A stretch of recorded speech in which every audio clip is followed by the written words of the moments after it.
হালকা হালকা রোদ পড়ছে, আর বাইরের দৃশ্যটা কিছুটা এরকম। একদম ক্লিয়ার তো আকাশটা নয়, হালকা হালকা ওই মেঘ নয়, কুয়াশা টাইপের একটু রয়েছে, বোঝা যাচ্ছে না। যাই হোক, বাইরের দৃশ্যটা কিছুটা এরকম।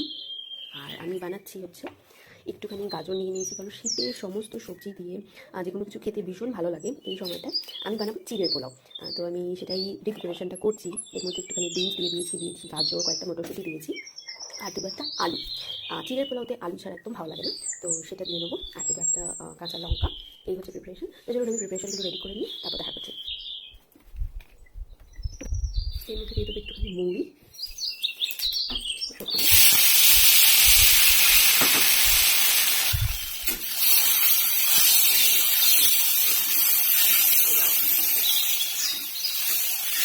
আচ্ছা চিড়ের মধ্যে সেটা হচ্ছে একটুখানি হলদি, একটুখানি নুন, অল্প সামান্য নুন,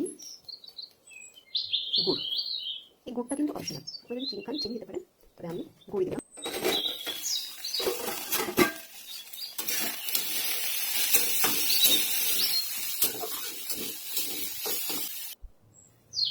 এই হচ্ছে চিড়ে পোলাওয়ের চিড়ে। আর সবজিটা আমি যেহেতু ভাজছি, আমি দিচ্ছি না। দিস ইজ মাই পোহা আর চিড়ের পোলাও। এটা একেবারে বাঙালি চিড়ের পোলাও, অনেক অনেক লটস অফ ভেজিস সবজি দিয়ে চব্বেশ করে বানানো। এবার আমি ব্রেকফাস্টটা করবো।